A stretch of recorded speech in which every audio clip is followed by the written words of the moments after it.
हैं, दुखियों की आहें प्रभु कैसे सुनते हैं, दुखियों की आहें। तुम्हें ज्ञात हो राधा, तुम्हें ज्ञात हो राधा, बलि की कहानी, निराधार का कौन आधार जग में, निराधार का कौन आधार जग में।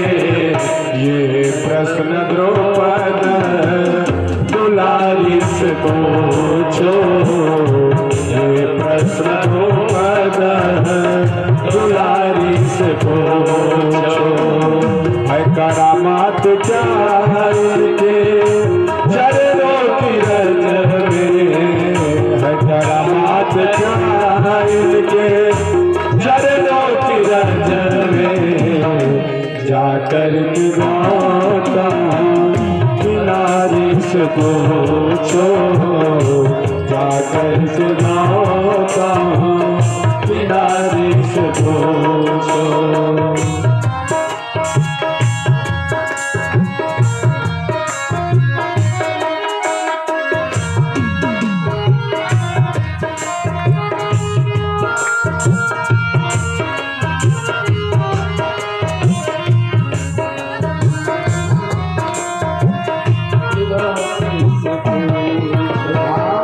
क्षमाशीलता इनमें कितनी भरी है, क्षमाशीलता इनमें कितनी भरी है, क्षमाशीलता इनमें कितनी भरी है। बताएंगे भीखू जी, बताएंगे भीखू जी, वो सब जानते हैं। हृदय इनका भावों का है कितना भूखा, हृदय इनका भावों का है कितना भूखा। दूर से बड़ी से बारी, बारी से पूछो, दूर से बड़ी से बारी, बारी से पूछो। करामात क्या इनके चरणों की रज में, जाकर के गौतम किनारी से पूछो, जाकर के गौतम किनारी से पूछो। जाकर सुदामा बुखारी से पूछो, जटायु सरीसदारी से पूछो। ये प्रश्न द्रौपद दुलारी से पूछो, दूर से बड़ी से बारी, बारी से पूछो। जय जय श्री राधे श्याम। यानी भृगु जी ने भगवान को सर्वश्रेष्ठ बताया जो है कि त्रिदेवों में भगवान नारायण ही सबसे सरल है। नारायण हरि भगत की यही प्रथम पहचान, आप यमाने हो रहे और देवी मां।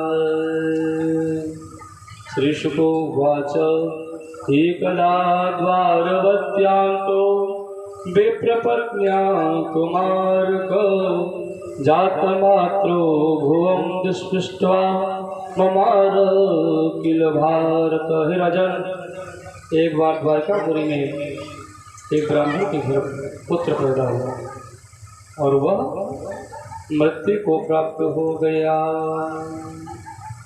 इस तरीके से जब पहले के समय में अकाल मृत्यु भय सतयुग द्वापर में होता था जो है, तो उसमें राजा के दोष के कारण यदि राजा को कर्मी होता था तभी राज्य में जो है अबोध बालकों की मृत्यु होती है, यानी पिता के सामने पुत्र की मृत्यु होती है। नवजात शिशु जन्म लेते ही माँ प्राण करने होते हैं। वो ब्राह्मण श्री कृष्ण के यहाँ गया भगवान श्री कृष्ण यज्ञ में जो है ध्यान में मग्न थे, जो है पूजा कर रहे थे। उनके रक्षकों ने जो है भगवान से मिलने नहीं दिया।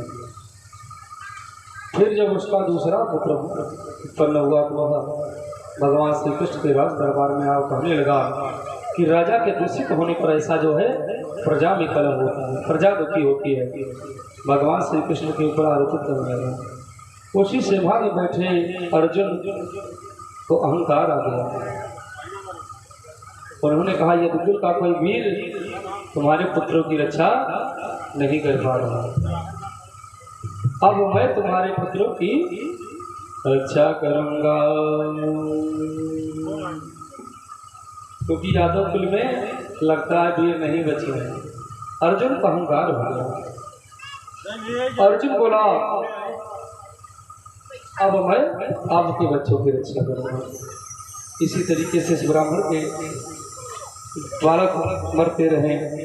अर्जुन ने अपनी योग माया के द्वारा उसका जो आश्रम था, कुटी था जो है, अपनी योग माया से पूरे आश्रम के चारों तरफ जो है योग माया के द्वारा क्रियाओं को लगा दिया और बाण लेकर के सुसज्जित हुए कि आज मैं देखता हूँ कि इस ब्राह्मण के बच्चों का कौन वध करता है, यमराज कैसे हरण करके ले जाते हैं। ब्राह्मण ने कहा मुझे विश्वास नहीं हो रहा है। अर्जुन ने प्रतिज्ञा किया यदि तुम्हारे पुत्र को मैं न बचा सका तो मैं जीवित ही आत्मदाह करूंगा। बिना विचारी जो करे सो पीछे पछताओ। बिना विचारे कोई काम नहीं करना चाहिए। अर्जुन ने अहंकार में आकर के प्रतिज्ञा को कर दी और उसकी कुटिया के चारों तरफ में योग माया की शक्ति को भी लगा दिया। लेकिन जब उसका पुत्र हुआ तो उनकी योग माया को तोड़ करके हरण करके जो है पुत्र को यमदेव ले गए। अर्जुन पीछे पीछे उसके गए, लेकिन पूरी तक भी बालक को नहीं पाया। अंत में निराश हो करके आए हैं जो है और अब कहते हैं मैं अपना वादा नहीं पूरा कर पाया, अपनी प्रतिज्ञा को पूरा नहीं कर पाया, अब मैं इस शरीर का त्याग करूँगा। जब अपने ऐसा वचन को बोलते हैं, अपने चिता को सजवाते हैं, भगवान से नारायण आते हैं। अर्जुन को रथ पर बैठा करके दिव्य रथ पर बैठा करके 7 पर्वतों, 7 द्वीपों, 7 सागर का 7 लोगों को पार करके पश्चिम की दिशा में पहुंचते हैं जहाँ पूर्ण अंधकार है। आगे सुदर्शन करते हैं, सुदर्शन के प्रकाश से जो है आगे बढ़ते हैं। वहाँ देखते हैं कि श्री साई भगवान शेष शयन कर रहे हैं। इन दोनों ने प्रणाम किया है। भगवान बोले तुम मेरे ही अंशावतार नारायण हो, तुम्हें यहाँ बुलाने को मैंने ही ब्राह्मण कुमारों को यहाँ बुलाया था। अब तुम्हें पृथ्वी पर ले जा करके उस ब्राह्मण को सौंप दो। पृथ्वी पर आए हैं ब्राह्मण देवता को द्वारकापुरी में जा करके उनके पुत्र को समर्पण किया है। और तब अर्जुन भगवान श्री कृष्ण को सर्वशक्तिमान मान करके प्रणाम किया है। ओम नमो भगवते वासुदेवाय नमः। श्रीबादराण्योवाच कृत्वा दैत्यवतं कृष्णं स रामो यदिभिर्वृतः भोवताद्यद्भारं जाविष्टं जनयन् करे। हे राजन परीक्षित, बलराम और यादव के साथ श्री कृष्ण ने अनेक दैत्यों का संहार किया। कौरवों और पांडवों को माध्यम बना करके महाभारत करवाया और महाभारत करवा करके जो है युद्ध में भाई इतने राक्षसों को ढूंढ ढूंढ करके भगवान कैसे मारते रहे, तो महाभारत करवा करके और जरासंध के माध्यम से जो है बुलवा करके सभी असुरों को हराया कर दिया। जब भगवान ने देखा कि उनका परिवार उनकी 16,108 पत्नियां, प्रत्येक पत्नी से 10 पुत्र, यानी लगभग 1,61,000 कुछ पुत्र उन्हीं के। और फिर उनके 1,61,000 पुत्रों से 10 पुत्र, फिर उनके नाती पोते, यानी उनकी संख्या करोड़ों अरबों में पहुंच गई है उनके। अब भैया जिसके 10 पुत्र हों और धन भी हो, ऐश्वर्य भी हो, वो तो ऐसे ही मदमस्त हाथी की तरह चलते हैं, कोई हमसे झगड़ा कर लेंगे। यहाँ तो भगवान का इतना बड़ा परिवार हो गया है और धन दौलत ऐश्वर्य भी है, सब चीज़ है। भगवान ने देखा कि उनके पुत्रों नाती पोतों के अंदर अहंकार आ गया। भगवान ने सोचा इनका भी विनाश जरूरी, क्योंकि अहंकार जो है ना वही भगवान का भोजन है। त्रिस्तकोट्या सहस्राणामष्टाशीतिशतानि च आसनं यदुलाचार्य कुमाराणातिमित्युतौ। 3,08,800 यानी 3,08,800 केवल गुरु थे और गुरु 1,000 लोगों को पढ़ाते थे। अब सोच लीजिए कितने लड़के होंगे उनके परिवार की संख्या। सभी यादों दम्भ में आ जाकर के अजय बने हुए, यानी अहंकार में है कि हमारे पास धन दौलत सोना चांदी इत्यादि है, हमारा कोई क्या कर लेगा। जब तक इनका भार पृथ्वी से नहीं उतारा, भगवान ने सोचा कि हमारे पुत्र है नाती पोते, इनका यदि मैं कल्याण नहीं करता तो जग क्या कहेंगे। भगवान ने ऐसा मन में विचार करके सोचने लगे कैसे क्या किया जाए। और बांस के वन में बांस से ही आग लगती है, इस तरीके से बांस के वन में बांस के द्वारा ही अग्नि लगती है। उसी तरीके से भगवान ने कहा इन्हें और कोई मारना नहीं है, इन्हें आपस में ही लड़ा करके मार करके मैं परम धाम को जाऊंगा। इसी विचार की पूर्ति हेतु ऋषियों को यदुकुल का संहार का माध्यम बनाया, यानी ऋषियों का इसका माध्यम बनाया। उन ऋषियों में कौन कौन से ऋषि थे? विश्वामित्रो शिपः कर्णो दुर्वासा भृगुअंगिरा कश्यपो वामदेवो त्रिवशिष्ठो नारदायतः। उसी पिंडराज क्षेत्र में भगवान के प्रेरणा के कारण जहाँ विश्वामित्र कांड रुचि दुर्वासा ऋषि भृगु अंगिरा ऋषि कश्यप वामदेव वशिष्ठ और नारद भगवान की कर रहे थे। भगवान के पुत्र शाम्ब जो कि जामावती के पुत्र थे जो है, और अपने मित्रों के साथ इस वन में खेलने आए। वन में खेल रहे हैं लेकिन साधुओं का अपमान कर रहे हैं। सोच रहे हैं साधु ढोंगी है, बाबा जी ढोंगी है। ऐसा विचार करके सोचते हैं महात्माओं को कुछ जानकारी है भी या नहीं, उनका हास परिहास उड़ाते हैं और अपने पेट में जो है कपड़ा बांधते हैं और बांध करके एक साड़ी पहन करके मित्रों के साथ जाते हैं। कहते हैं उनके मित्र ऋषियों का मजाक उड़ाते पूछते हैं हे ऋषिदेव आप त्रिकालदर्शी बनते हैं ना, तो बताइए इस महिला को पुत्र होगा या पुत्री? मेरी सखी है या पेट से है, बताइए पुत्र होगा या पुत्री? एक बार पूछा, 2 बार पूछा, 3 बार ऋषि को क्रोध आ गया जो है। अत्यंत क्रोध से दुर्वासा ऋषि बोले एवं लब्ध्वा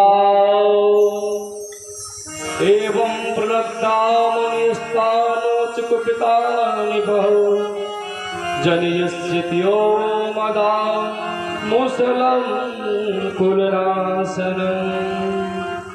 यानी यह न पुत्र होगा न पुत्री होगी, ऐसा मूसल होगा जो इस राज्य का सर्वनाश कर देगा, यानी तुम सबका नाश कर देगा।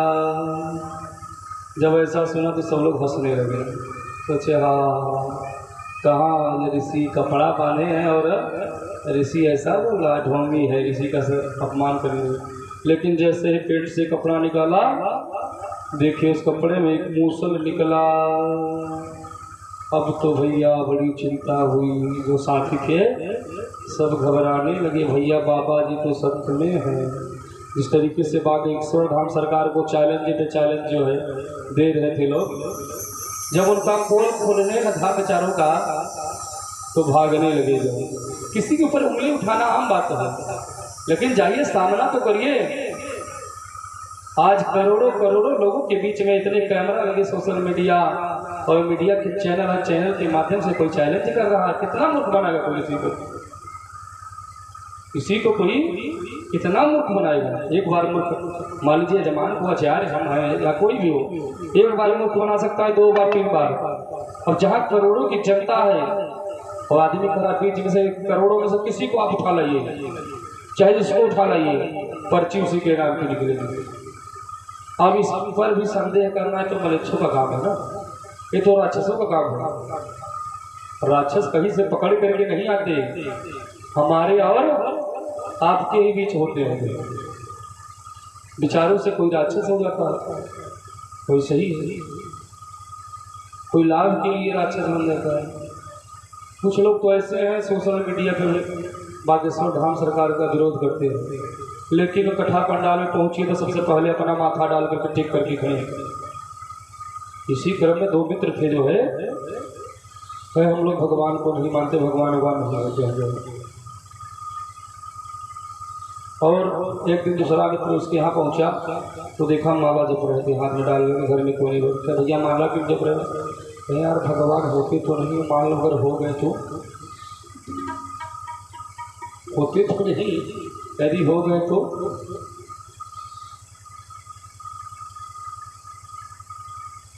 यदि भगवान हो गए तो क्या होगा? तो करते सब, कोई सामने कर रहा है, कोई गुप्त रूप से कर रहा है। अब भगवान की बनाई इस चौड़ी को देखिए, इसमें से पसीना निकलता है, कहीं कोई छिद्र है? यदि मनुष्य के अंदर इतनी शक्ति है, इसके ऊपर से जो है पसीना डाल करके अंदर दिखाएंगे। यदि इतनी शक्तिवान है तो किसी इंसान को बंदर बना के दिखाएं, जो कहते हैं कि बंदरों से इंसान बना, किसी बंदर को इंसान बना दीजिए। मान लें भैया इनका वो विस्फोटक हमारे धर्म ग्रंथों के साथ छेड़छाड़ हुआ,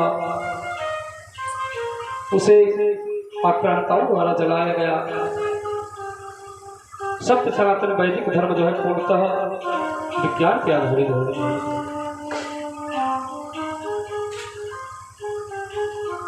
इसी क्रम में एक अंग्रेजी पुस्तक है जो है द बीना द ट्रस्ट करके पुस्तक का नाम है, या मुझे पूर्णतः पुस्तक का नाम नहीं याद आ रहा है, ये विदेशी लिखी हुई पुस्तक है जो है। उसमें राजीव दीक्षित जी का भी वीडियो में आप उसको देखेंगे तो वहाँ पे भी आपको मिल जाएगा। राजीव दीक्षित जी वर्तमान स्थिति के जो है स्वामी विवेकानंद, उन्हीं के कारण जो भी आज बाबा रामदेव हैं, उन्हीं राजीव दीक्षित के बल पे हैं। उन्हें कुछ सामाजिक आदतों ने अकारण ही उन्हें मृत्यु को प्राप्त करा दिया। उनकी मृत्यु को एक संशय में डाल करके छोड़ दिया गया। आज बाबा रामदेव के जितने प्रोडक्ट हैं सिर्फ वो राजीव दीक्षित जी की ही देन है सब। तो जब वो भी धर्म के लिए उठता है उसका विरोध होना आवश्यक है, और होता भी है जो है। तब जब श्राप दिया जो है और यह समाचार उग्रसेन जी के पास पहुंचा है, और महाराज उग्रसेन जी जो है उस मुसल को पिसवाते हैं, ऋषियों को बुलाते हैं, कहें तो भैया शराब मिल गया। जो मुख से शब्द निकल गया वो शब्द वापस होने वाला नहीं, इसलिए सोच विचार करके किसको क्या कहना है, बड़ा विचार करके शब्दों का चयन करना चाहिए।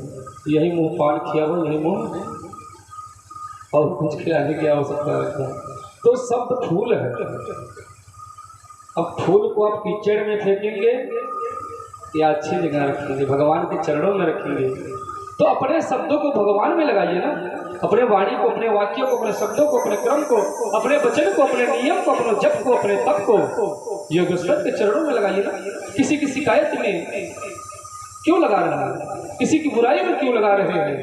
किसी के अहित में क्यों लगा रहे हैं? लगाइए ना अच्छे कामों में, सर्वद्वार कर्मों में जो है, धर्म के कामों में। आप गलत की तरफ ही कोई प्रेरित हो रहे हैं। कम से कम अगला पक्ष यदि गलत है, आप तो सही हैं, आप तो सही करिए। यदि जैसा वो कर रहा है ऐसा आप भी करेंगे तो उसमें आपके फर्क क्या रह जाएगा? अच्छाई बुराई का मतलब ही क्या रह जाएगा? तब उस मूसल को जो है रगड़ करके यानी पीस करके जो, क्योंकि पहले के समय में जो है रगड़ के ही पीस आ जाता था, पीस करके समुद्र में फेंकवा देते, लेकिन छोटी सी कीले बच जाती है, उसे भी जो है समुद्र में फेंक देते हैं। वह जो चूर्ण है आगे चल के एरका नामक घास के रूप में परिणित हो जाता है, और वो जो सुई के बराबर नोक का पत्थर बचा रहता है उसे एक मछली खा जाती है, और उस मछली को एक व्याघ्र प्राप्त करता है और उसी का तीर बना करके अपने तीर के आगे लगाया। आगे के प्रसंग में भगवान को वही व्याघ्र उसी तीर के माध्यम से भगवान परम धाम को जाएंगे जो है। ऐसा किया जो है, पिसवा करके समुद्र में डलवा दिया और अवशेषों को जो है फेंक दिया जो है। अब सब लोग चिंता मुक्त हो गए कि हमने जो है फेंक दिया है, अब हमें कुछ होने वाला नहीं, पीस दिया है। ऋषियों के श्राप को हमने जो है अब पूर्णतः जो है समाप्त कर दिया है। लेकिन ऋषियों का दिया हुआ श्राप, दुर्वासा ऋषि का श्राप है जो है, वह कैसे मिल सकता है? क्योंकि भगवान भक्तों की वशीभूत करते हैं। ये तो इसी क्रम में भगवान दत्तात्रेय जी ने 24 गुरु बनाए, और 24 गुरु बना करके क्या सीखा, आइए हम सब अपने जीवन में इस प्रसंग के माध्यम से कुछ सीख तो जरूर लेते हैं, कुछ विचार जरूर करते हैं। पहले के समय में हमारे जो पूर्वज थे व्रत क्यों रखवाते हैं? व्रत विचारों का होना चाहिए, न कि इतवार सोमवार मंगलवार का। विचारों का मतलब कि आज से मैं सुर्ती खाना छोड़ दूंगा, गुटखा खाना छोड़ दूंगा, किसी की शिकायत नहीं करूंगा। हमेशा मैं सरकार तो ये नियम बनाए कि सोमवार के दिन मैं किसी की बुराई नहीं करूंगा, या मंगलवार के दिन किसी की बुराई नहीं करूंगा, या किसी का हित नहीं करूंगा। कम से कम यही व्रत का मतलब था, विचारों का परिवर्तन। आज जो है भले ही और दिन कम खाएं, लेकिन व्रत वाले दिन ज़्यादा खर्च होता है। भैया आलू भी तला चाहिए, फल भी चाहिए, मीठा भी चाहिए, काजू भी चाहिए, बादाम भी चाहिए और दूध भी चाहिए। तुम्हारे लिए व्रत रख रही हूँ, इतना सब कुछ लेके आइए। और दिन अगर 100 रुपया खर्च होगा तो उस दिन 500 खर्च होगा। व्रत रहना है, व्रत रहिए। व्रत हमारे ऋषि मुनि रहते थे शरीर के विकारों को दूर करने के लिए। यानी या तो जल पी करके रहिए, पेय पदार्थ आप ले सकते हैं, जल पीजिए, फल का जूस पीजिए, दूध पीजिए, नहीं तो व्रत रहिए मत। या तो फिर विचारों का व्रत रहिए जो है, विचार परिवर्तन का व्रत रहिए जो है। जो आजकल जो छोटे फेसबुकिया लोग हैं जो है प्रायः डालते रहते हैं कि पीपल के वृक्ष में कैसे भगवान, बरगद में कैसे भगवान। तो हमारे ऋषि मुनि, हमारे पूर्वज ही ऋषि मुनि बने थे जो है, तो बड़े माइंडेड यानी बहुत ही वैज्ञानिक हैं। वो जानते हैं कि हमें आपको इंसान को जिस चीज़ से फायदा नहीं होगा हम आप उसी काम को नहीं करेंगे। तो पीपल का वृक्ष हमारे ऋषि मुनि उन्होंने इसलिए से देवतुल्य बनाया, क्योंकि पीपल का वृक्ष दिन में भी और रात्रि में भी ऑक्सीजन को छोड़ता है, जो कि मनुष्य को जीवन जीने के लिए बहुत जरूरी है। आज विज्ञान मानता है, हम सब जान गए हैं कि जहाँ पर ऑक्सीजन की कमी है वहाँ पर जीवन स्तर घटता जा रहा है, लोग बीमार ज़्यादा हैं। तो इसीलिए जो है पीपल के वृक्ष को देवतुल्य बनाया। आम का पत्ता ही पूजा के क्यों प्रयोग होता है? आम के पत्ते को जो आप बना के रख दीजिए और सूक्ष्मदर्शी के द्वारा यांत्रिक चीज़ों से देखेंगे, उसमें से ऑक्सीजन आपको 24 घंटा तक निकलता है। मिट्टी के घड़े का प्रयोग इसलिए कि गरीब अमीर सब है, तो मिट्टी का कलसा सभी लोग खरीद सकते हैं, और सोने चांदी का कलसा कौन खरीद पाएगा? सब अमीर तो खरीद लेंगे, लेकिन गरीब बेचारा कैसे बातें कर जाएगा? जो कहते हैं आप लोग अंधविश्वासी हैं, कौवे को भोजन देते हैं। पितृपक्ष का एक विशेष महीना होता है जिसमें हमारे सनातन धर्मी कौवों को भोजन देते हैं पितृ के रूप में, चमगादड़ को भोजन देते हैं। कौवा जो खाता है और विष्ठा करता है, उसी से जो है पीपल के वृक्ष की होती है, क्योंकि पीपल के वृक्ष का बीज नहीं खाया जाता। तो हमारा जो भी धर्म है पूर्णतः वैज्ञानिक है, इसे हम सबको जानना चाहिए। भक्ति तो सबके अंदर है भैया, 1 लाख खर्चा कर दिया, 50,000 खर्चा करके भगवान में पूजा पाठ करवा दिया, लेकिन उसका मतलब भी तो पूछिए जो है कि पंडित जी इसका मतलब क्या होगा, आचार्य जी इसका मतलब क्या होगा। वो आचार्य जी को भी चाहिए कि उनको आ रहा तो उस प्रश्न का उत्तर दे, नहीं आ रहा तो कह दे कि हमको भाई पूर्ण कोई नहीं है, उसको पढ़ करके कल आपको बताएंगे, परसों बताएंगे। तो इससे जब प्रश्न पूछने की जिज्ञासा बढ़ेगी आपके अंदर, तब धर्म का प्रचार होगा। और आचार्य जी सोचे कि इससे फिर मैं ही जानूँ, तो धीरे धीरे लोप हो जाएगा उस प्रश्न का, उस ज्ञान का लोप होता चलेगा। पहले हमारे यहाँ ऐसे ऐसे लोग थे कि मृत को भी जीवित कर देते थे। सदगुरु जी का वीडियो देखिए, पुस्तक उन्होंने लिखी है बड़ी सुंदर, उसमें अकबर के समय के प्रसंगों का वर्णन है जो है कि पक्षी को जीवित कर देते थे, ऐसे ऐसे लोग थे। लेकिन विद्या किसी को न सिखाने के कारण धीरे धीरे वो लोग हो गए। आज ही देख लीजिए कर्मकांड जो भी है, जो आचार्य या पंडित ज़्यादा गाते बजाते हैं उनका मान सम्मान हो जाता है। संगीत बहुत जरूरी है कीर्तन में, लेकिन जहाँ कर्मकांड का विषय है, वेद का विषय है, जहाँ वेद का पाठ कराया है, ऐसे स्थानों पर जो जिस लिए बनाया गया है उसको उसी नियम पूर्वक करना चाहिए। क्योंकि यदि कहीं पर वेद का पारायण हो रहा है, वहाँ आप संगीत का गायन करेंगे तो उत्तम नहीं, लेकिन भगवान के कथा में पंडाल में आप संगीत का उत्तम प्रयोग कर सकते हैं, गायन कर सकते हैं। आइए हम आप दत्तात्रेय के 24 गुरु से जो कुछ न कुछ जीवन उन्हें प्राप्त करते हैं, और आज से विचार करते हैं कि कम से कम जीवन से एक बुराई को तो जरूर निकाल देंगे। कम से कम गुटखा खाना तो छोड़ देंगे, जो ना छोड़ेंगे तो दिन में 1-2 बार खाएंगे।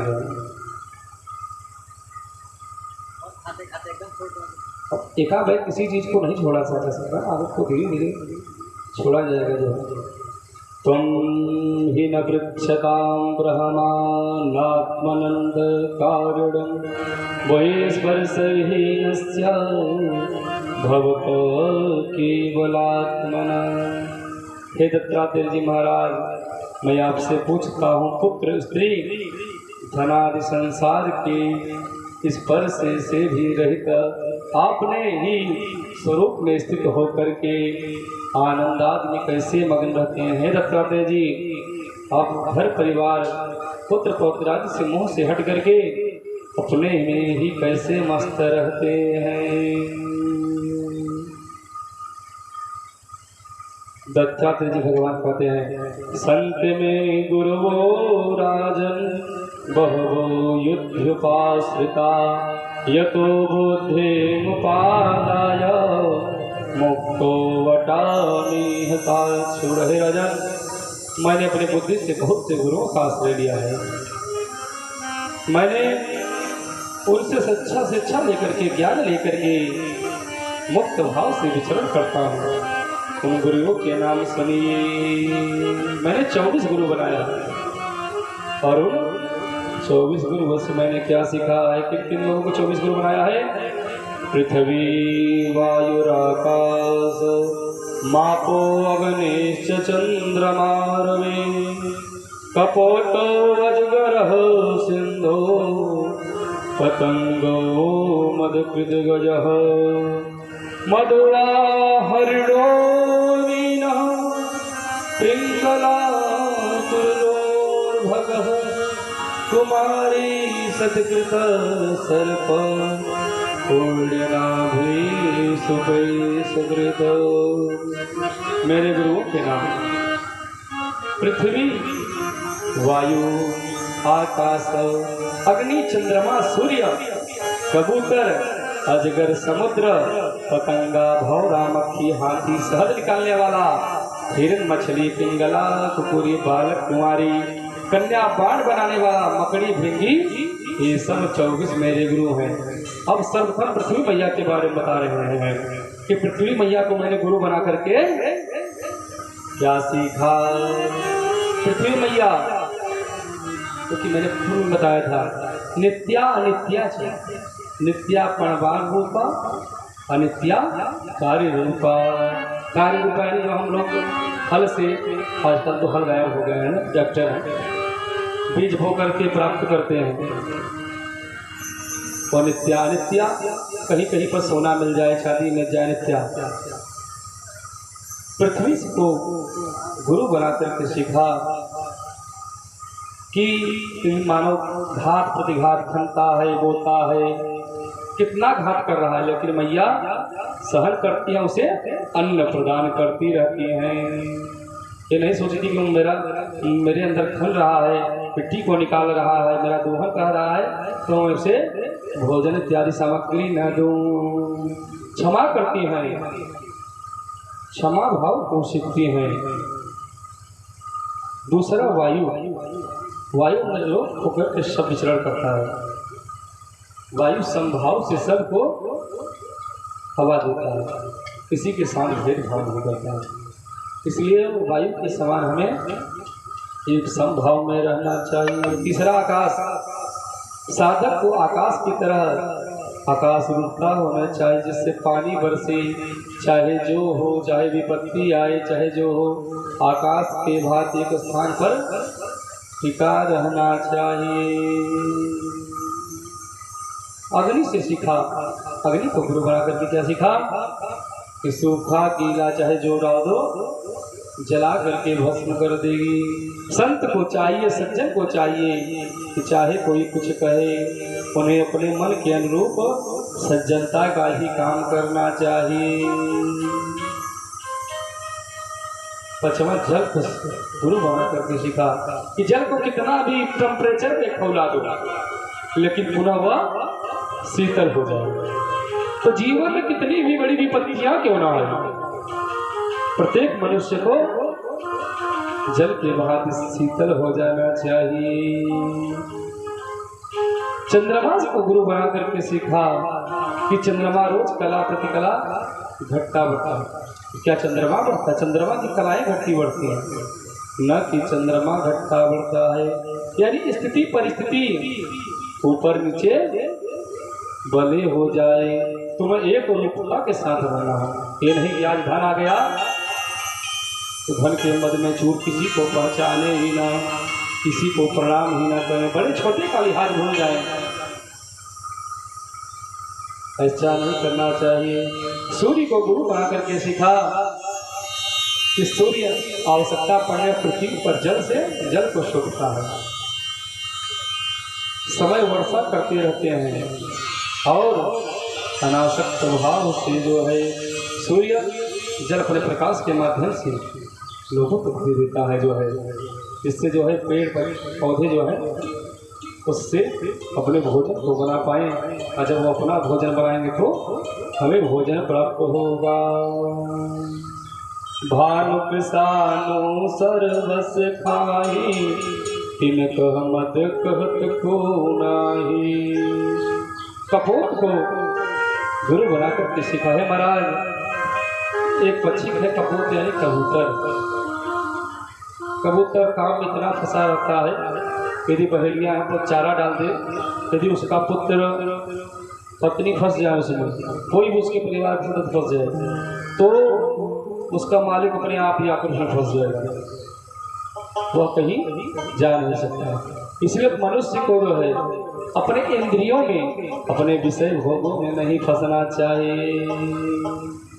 यानी 50 के जब पार हो गए 51 तो वन निकल लेना चाहिए। वन नहीं जा रहे हैं तो घर में ही, गृहस्थ में ही एक अलग कुटिया बना करके जो है वहाँ कम से कम न 24 घंटे में 24 मिनट कम से कम हरि नाम कीर्तन करना चाहिए। क्योंकि जो आप करेंगे वही आपका पुत्र करेगा, जो संस्कार आप उसे देंगे वही वह सीखेगा। मोह सकल व्याधिन कर मोला, इनते पुण्य उपजहि बहु सूला। मोह में फंस करके हम आप कबूतर की भांति अंत में अपने प्राण को गवा देते हैं। यानी पति पत्नी में फंस करके, पुत्र में फंस करके अपने जीवन को नष्ट कर देते हैं। अजगर को गुरु बना करके सिखा है कि अजगर एक जगह पड़ा रहता है, उसे जो मिल गया अपने वायु से ही आगे जो आया वही खा करके मस्त रहता है। अजगर करे न चाकरी, पंछी करे न काम, दास मलुक यो कहे सबके दाता राम। अजगर करे न चाकरी तो पक्षी करे न काम। पक्षी बहुत सारा कुछ करता है, भगवान ने जन्म दिया है तो उसे भी तो भोजन दे रहे हैं। एक नाली में पड़े कीड़े को भगवान ने जन्म दिया है तो उसे भी भगवान भोजन तो दे ही रहे हैं कि हम आप अजा करके दे रहे हैं। तो अजगर की भांति ज़्यादा चक्कर में नहीं पड़ना चाहिए। जो भगवान दे रहे हैं खा पी करके इसी में मस्त रहना चाहिए। समुद्र को गुरु बना करके सीखा, चाहे वर्षा आए, चाहे गर्मी आए, चाहे ठंडे, समुद्र देखेंगे एक समान जल रहेगा। छोटी छोटी जो नदियां हैं बारिश में बढ़ जाती है, यानी धन अधिक होने पर उन्हें अहंकार हो जाता है। और समुद्र चाहे ठंडी हो, चाहे गर्मी, चाहे बरसात, हमेशा एक समान रहता है। इसलिए परिस्थिति चाहे जो भी हो, हमें आपको एक रूपता के साथ, एक समानता के साथ रहना चाहिए। सुख हर सही जड़ दुख विकलाई, दो समधीर धरणी मनमाई। 11 पतंगा गुरु बना करके सिखा। पतंगा जो होता है दीपक पर मोहित हो जाता है और सोचता है कि दीपक से प्रेम कर लूं। उसी प्रकार मनुष्य सोचता है अभी तो विवाह हुआ है, कम से कम पत्नी से तो प्रेम कर लो। और प्रेम में पड़ करके, मोह में पड़ करके जिस तरीके से पतंगा अपने को नष्ट कर देता है, उसी तरीके से मनुष्य प्रेम तो करिए, एक विवाह हुआ है, प्रेम आवश्यक हो, लेकिन उसी में विषय वासनाओं में फंसे रहना और भगवान का हरि नाम न करना, दान न करना, पुण्य न करना, जन सेवा न करना, ऐसे मनुष्य अपने आप को नष्ट कर लेते हैं। मधुमक्खी को साधक ने गुरु बना करके सीखा। साधक को चाहिए कि मधुमक्खी की भांति संग्रह ना करे। मधुमक्खी संग्रह करती है और उसका संग्रह ले जाता है कोई और। उसी तरीके से साधु को चाहिए कि वह विरक्त रहे, यानी मस्त रहे, व्यस्त रहे, जन कल्याण में फिरता रहे। उसे संग्रह में नहीं होना चाहिए और चिंता से दूर रहना चाहिए। चिंता सापिन को नहीं खाया, जो जग जाहि न व्यापी माया।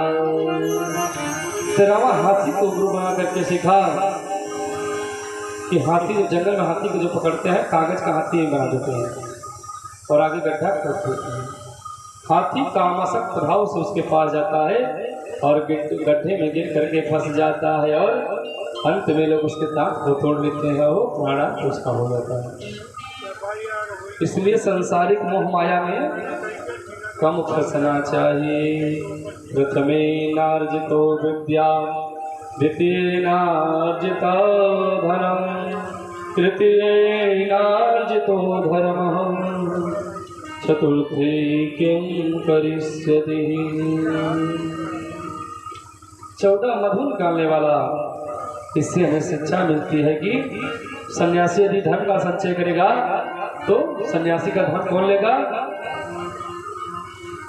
इस तरीके से देखिए, अभी इलाहाबाद के महाराज जी थे जो है, और समय उनको मार दिया गया। लेटे हुए थे उनको हनुमान जी महाराज के पीठाधीश्वर आनंद गिरी जी महाराज जी अभी तक नहीं पता चल पाया कि उनको आत्महत्या किया या उनका वध हो गया। उनके जाने के बाद उनके यहाँ कितना कुंटल घी प्राप्त हुआ, कितना धन, कितना सोना, कितना चांदी प्राप्त हुआ। तो सन्यासी थे, सन्यासी को संचय करने की भाव न होना चाहिए। न देयं नोपभोग्यं च लुब्धै यदुत संचितं भोक्ते तज्जार्यो मधुमेवातविं मधु। यानी सन्यासी को ज़्यादा संचय में नहीं पढ़ना चाहिए। तो अपना तो बदनामी कराई, संत समाज की ही बेइज्जती होती है। आजकल इतने नकली साधु फैल गए हैं जो है कि केवल कमंडल ले लिए हैं, कपड़ा पहन लिए हैं और सन्यासी बन करके भिक्षांदेही कर रहे हैं और धर्म को बदनाम कर रहे हैं।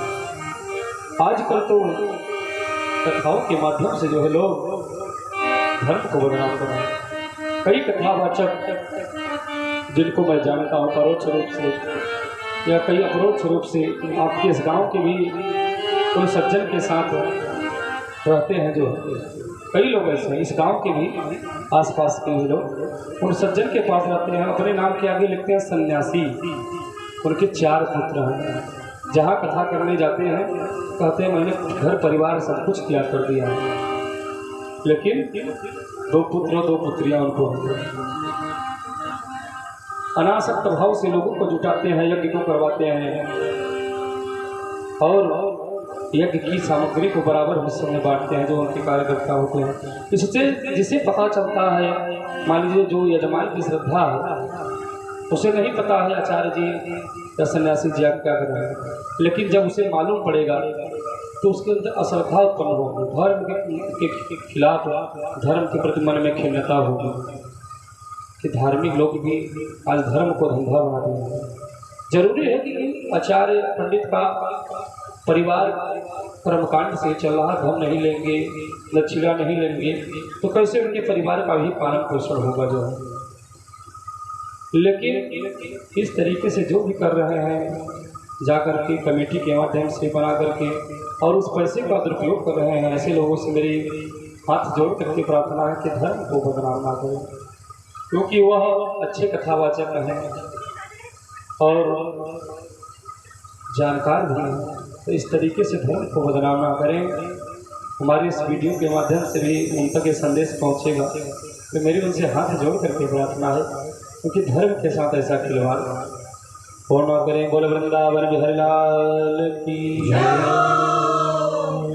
15वां हिरण को गुरु बनाकर सीखा। हे राजन, सन्यासी को हिरण की तरह काम वासना में नहीं लिपटना चाहिए। हिरण के अंदर वह सुगंध होती है, हिरण के पास ही वह कस्तूरी रूपी सुगंध है, लेकिन हिरण उस सुगंध को पूरे जंगल में ढूंढता है। भगवान तो हमारे आपके हृदय में है, कण कण में है। हरि व्यापक सर्वत्र समाना प्रेम के प्रगट होई है जाना। हरि व्यापक सर्वत्र समाना प्रेम के प्रगट होई है जाना।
मछली को गुरु बना करके सीखा जो है 16वां, मछली को गुरु बना करके सीखा कि मछली जो है, जो मछली माने में कटिया लिए होते हैं जो, वह थोड़े से लालच के चक्कर में उसे अन्न इत्यादि वहाँ भोजन प्राप्त हो रहा है, फिर भी वह जो है जिह्वा के लालच में, यानी जिह्वा के लालच में, जिह्वा को हमेशा कंट्रोल करके रखना चाहिए, क्योंकि घंट तरगा माटी बाती आती है, भाषा हमारे यहाँ कहते हैं, माता जी हमारी कहती हैं घंट तरगा माटी है।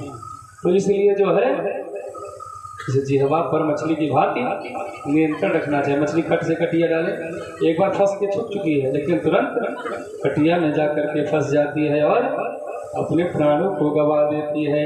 तो मनुष्य को अपने जिह्वा पर हमेशा नियंत्रण करना चाहिए। पिंगला, यानी पिंगला नाम की वेश्या थी जो है, वो सज धज करके रात दिन बैठी रहती थी कि कोई आएगा, लेकिन जब कोई नहीं आता है तो घर से मोहन की पालकी निकल रहती है।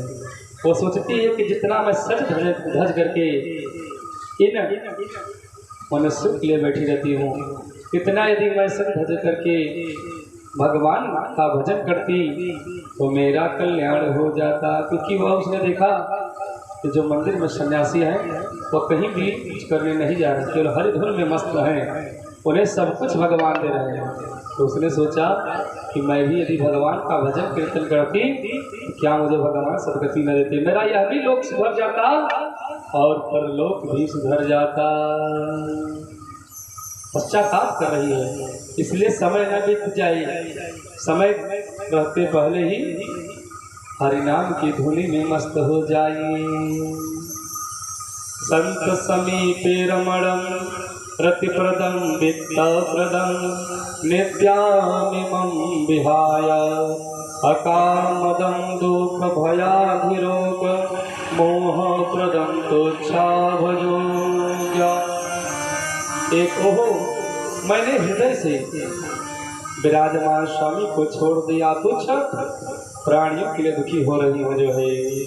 आशा ही परमं दुःखम नैराश्यं परम सुखम यदा संचेत कांतासं सुखम सवास पिंगला। आशा ही परम दुख है।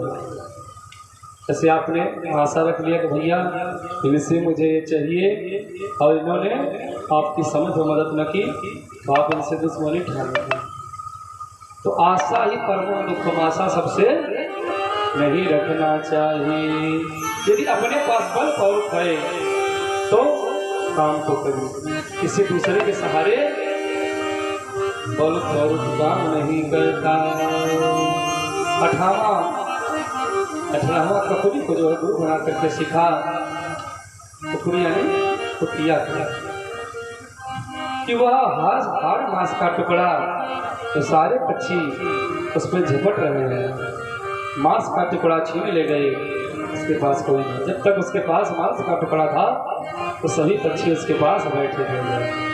जैसे ही मांस का टुकड़ा उसके पास से हटा सब लोग दूर हो गए। उसी तरीके से जब के आपके पास धन ऐश्वर्य है सब लोग आपकी वाहवाही करें, जैसे ही यह सब गया सब लोग दूर हो जाएंगे। आप कहने का मतलब जब तक आपके पास पुण्य है तब तक आप धनवान हैं। जैसे ही पुण्य को क्षय हुआ आप परग्रही हो जाएंगे। परिग्रहो हि दुःखाय यदो यत्ति प्रियतम नृणा। अतः प्रग्रही बनकर के संग्रह में आसक्ति न रखें। बालक को गुरु बनाया, बालक को गुरु बनाकर क्या सीखा तो छोटा बालक होता है, अब उसे क्या पता आपकी किससे दुश्मनी है, क्या है, कैसे है, कि आपका धंधा नहीं चल रहा है, बिजनेस नहीं चल रहा है, वो तो केवल मस्त है खेल में, अपने ध्यान में। तो बालक के समान हमें आपको जो है, अगर ऑफिस जाते हैं तो ऑफिस की जो भी समस्या है उसे ऑफिस में ही छोड़ के आए, घर पर के समस्याओं पर लेकर मत आए। समस्याएं किसके जीवन में नहीं है, क्या बच्चों के पास समस्याएं नहीं है, लेकिन वो मस्त रहते हैं। तो समस्याओं को दरकिनार करके प्रत्येक मनुष्य को हमेशा आनंद में रहना चाहिए।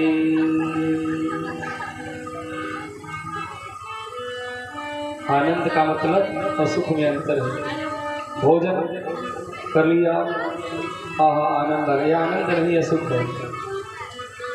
और जिसे आनंद मिल गया तो उसे और कुछ मिलने की आवश्यकता नहीं। अच्छे कपड़े पहन लिए, आनंद आ गया, आनंद नहीं है, यह सुख है, क्योंकि वो क्षणिक है। कपड़ा जैसे ही पुराना होगा सुख गायब, भोजन अधिक हो गया तो सारा आनंद गायब, सुंदरता अधिक हो गई तो खुशी, जैसे ही बुढ़ापा आया गायब। तो यह सुख है, आनंद है। आनंद तो भगवान के हरिनाम कीर्तन में है, जो है भगवान के भजन में है। आइए हम आप भगवान के भजन करते हैं, जो करते रहोगे भजन धीरे धीरे तो भगवान हमारा आपका कल्याण कर देंगे, जो है। आइए हम आप तालियों को बजाते हुए भगवान का भजन करते हैं। जो करते रहोगे भजन धीरे धीरे, भजन धीरे धीरे तो मिल जाएगा वो सजन धीरे धीरे।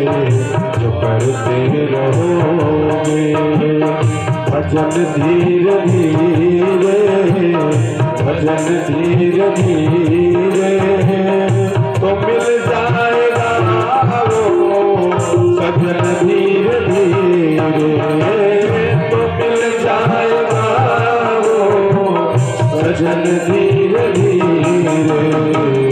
जो करते रहोगे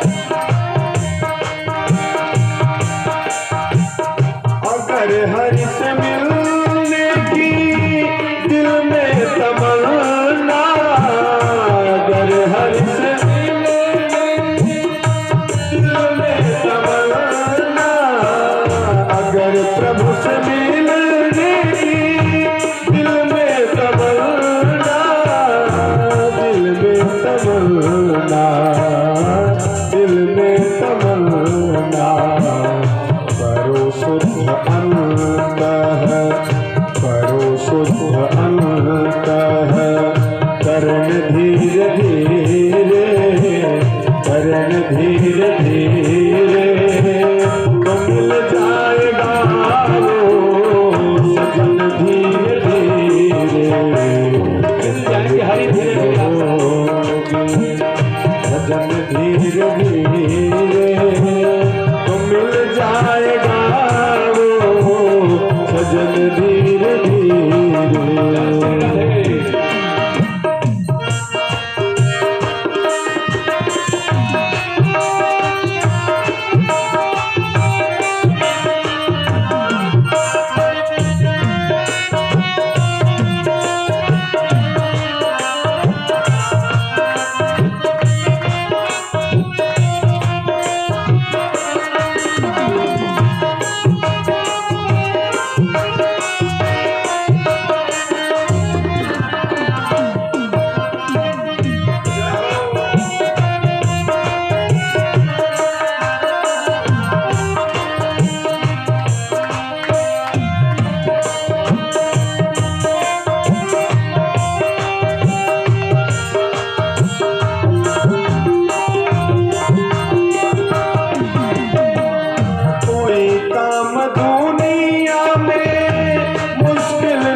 यतन धीरे धीरे जो करते रहोगे, यतन धीरे धीरे तो मिल जाएगा वो सजन धीरे धीरे तो मिल जाएगा वो सजन धीरे धीरे तो करते रहोगे भजन धीरे धीरे भजन धीरे धीरे तो मिल जाएगा वो सजन धीरे धीरे।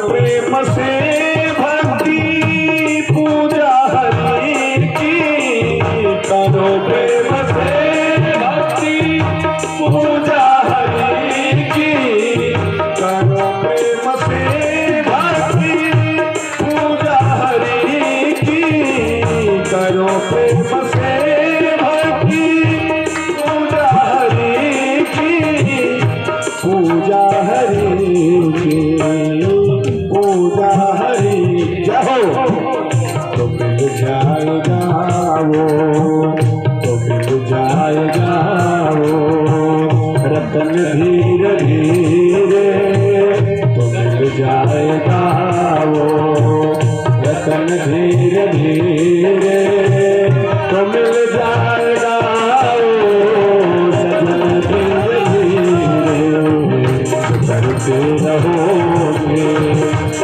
धीरे धीरे तो मिल जाएगा वो सजन धीरे धीरे करते रहोगे सजन धीरे धीरे तो मिल जाएगा वो सजन धीरे धीरे तो मिल जाएगा वो सजन धीरे धीरे तो मिल जाएगा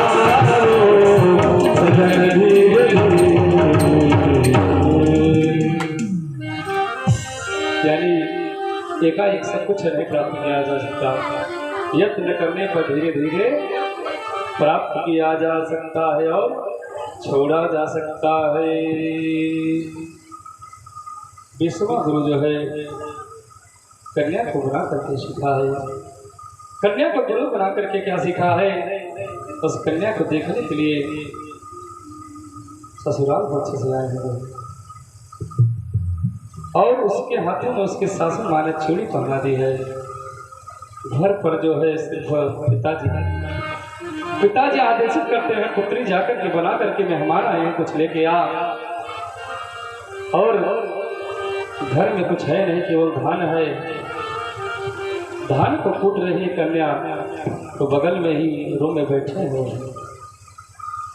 खन खन की आवाज आ रही है। बिटिया पिता की इज्जत के लिए सोच रही है, यदि धान कुटेंगी जो है मूसर से तो आवाज जाएगी, जो यदि चूड़ी को उतार देंगी तो सौभाग्य की सामग्री का भी अपमान होगा। जो पहले वह 2 चूड़ियों को कम करती है, फिर कुटने लगती, फिर भी चूड़ी खन खन की आवाज करती है। इसी तरीके से जब निकालते एक चूड़ी बचती है तब वह टूटने लगती है। यानी कहने का तात्पर्य हमारे अंदर जो भी मद विकार, जो भी बुराइयां हैं, उन्हें धीरे धीरे हमें बाहर निकालना चाहिए। कन्या ने जो है जब एक चूड़ी रह गई तब जो है धान को कुट करके खीर बना करके दिया है और उसी को गुरु बनाया है भगत दत्तात्रेय जी ने जो है कि हमें अपने विषय भोगों से निकल करके एकाएक किसी चीज़ को नहीं छोड़ा जा सकता। इस तरीके से एकाएक बुढ़ापा नहीं आता, तो उसी तरीके से एकाएक बुरे कृत्य को नहीं छोड़ा जा सकता। बाण बनाने वाले से जो है भगवान दत्तात्रेय जी ने गुरु बना करके सीखा कि कार्य में अपने काम में कितना कुशल होना चाहिए, कितना ध्यान मग्न होना चाहिए। कि जो विद्यार्थी पढ़ने वाले छात्र हैं विशेष उनके लिए जो है, और तो यह नियम सब पे लागू होता है, जो है सारे संसारिक जीव हम आप को भी इतने ही निष्ठापूर्ण से, इतने ही ध्यान से कार्य को करना चाहिए। एक समय बाण बनाने वाला जो है कारीगर बाण का निर्माण कर रहा था, तीर का निर्माण कर रहा था, और बाण बनाने में इतना मग्न था कि उसके बगल से बारात निकल गई और उसे पता ही नहीं चला। जब उधर से कोई आदमी पीछे बाराती छूट गया था, आया, भैया इधर से बारात गई क्या? बोला भैया मुझे पता नहीं, मैं तो बाण बनाने के ध्यान में था। और आज के समय में कितना भी ध्यान मान लगाइए, बगल से डीजे गुजर जाए तो पूरी शरीर हिल जाती है, एक बार डग डग डग डग, और सीना और हाथ धक धक करने लगता है जो है उसी की धुन में। तो की तरह ध्यान ही होना चाहिए कि हमारा ध्यान इधर उधर न भागे। इसलिए हमारे कथा का श्रवण जो अब्राहम लिंकन ने जो है, जो कि अमेरिका के राष्ट्रपति थे, जो है इसी कथा को सुन करके उनके अंदर प्रेरणा आई थी जो है, तो वह भी जब लाइट